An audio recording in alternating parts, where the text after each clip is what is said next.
Hi, it's Spramani with Nature of Art. I'm an earth-friendly art teacher that trains Montessori teachers.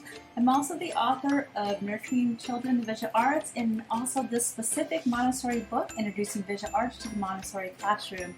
I wanted to pop in today because I know it's summertime. I hope that some of you teachers are having a great summer with your families, getting some R&R, but I know that you guys are getting ready to get back into the classroom, and like most teachers, you are racing around and starting to plan your year. I wanted to give you some quick tips for setting up your art environment and helping you quickly think about those things as you're planning your year and you're getting ready for that first week of school. So I've got about 10 tips on setting up your art environment, and I'll give you a little bit of information on why I have it on my list. So the first one would be an art shelf.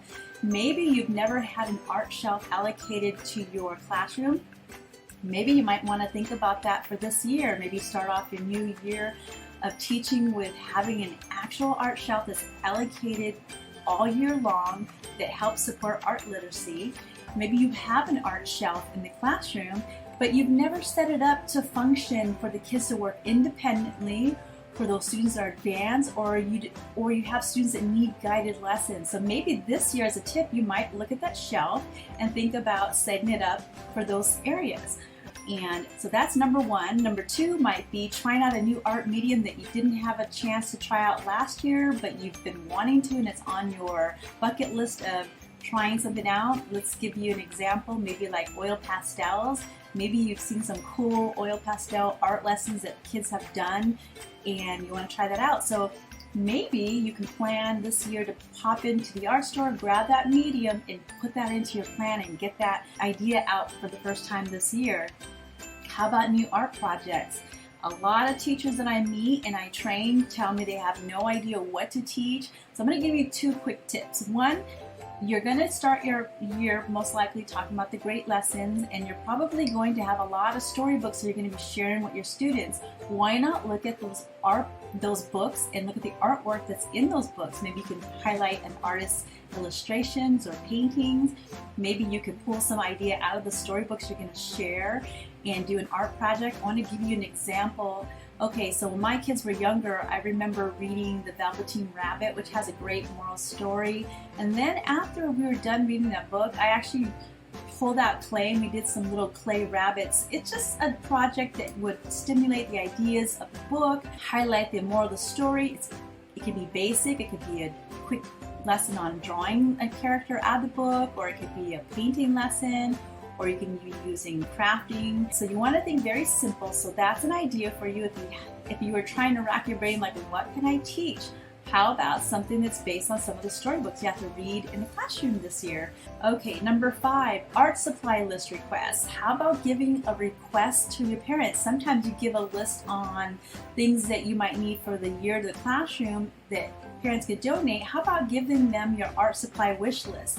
One of the things that I hear a lot of parents and a lot of Montessori teachers tell me is they feel that art supplies are expensive. Well, why not put out a list for something like, I'm going to give you an example, watercolor sketch pads, so you can provide watercolor for the classroom. If you were to actually send out a notice to all your students, you might get a stack full of watercolor paper and you'd be able to supply really beautiful quality paintings for the kids. Just put out the list, maybe 3 to 4 things that are really something you want on your list, and maybe you can put it out the first of the year. Now you want to do it early so that way you can get these things in on time to start implementing some of these art projects. Okay, moving on to number 6, my tip, planning.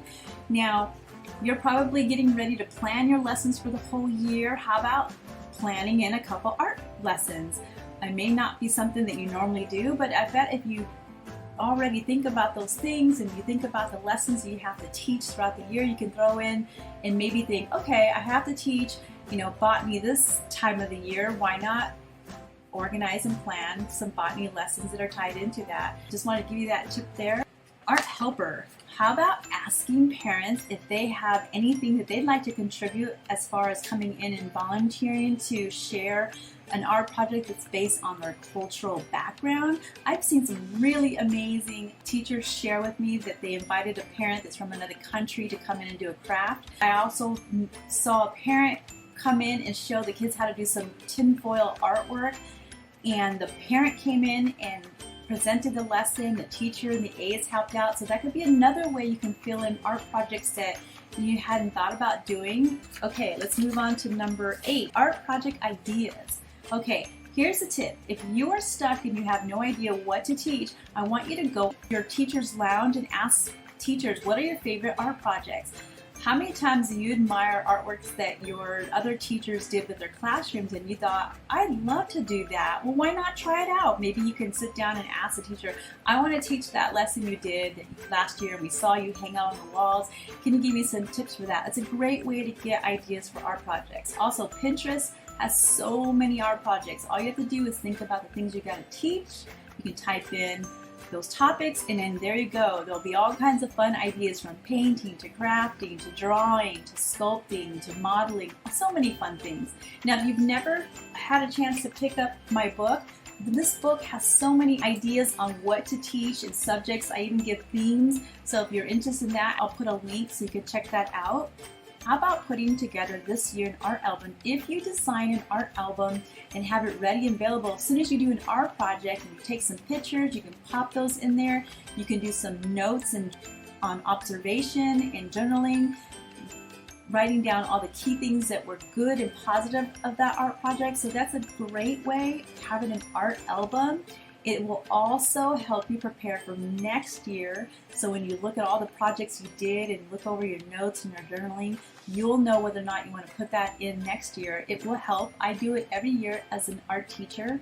Every year I document all the lessons I do, visiting different schools, different training. I make my journal notes and my observation, and then it stimulates ideas for the next time I have to present art lessons. And my final one, inspirational gallery.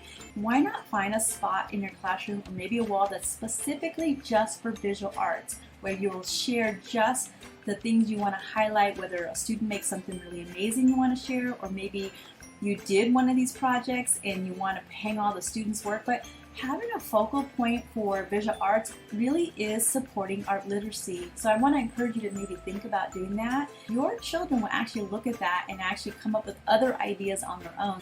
Okay, so those are my quick tips. I thought I'd help you out because I know it's back to school and you guys are all getting ready. Now, if you have questions, feel free to email me. I'm happy to answer them. And if you need more guidance, check out my book, Introducing Visual Arts to the Montessori Classroom. I do have other books. You can check out my website and visit those. Sign up for my newsletter. Every month I'm going to be giving away really focused art lessons specific for the Montessori classroom. And I'm looking forward to this year, and I hope you guys are still enjoying your summer and you're getting ready for your classroom, and I hope that first week goes well. So happy summer. We'll talk to you soon. That's Spramani with Nature Art.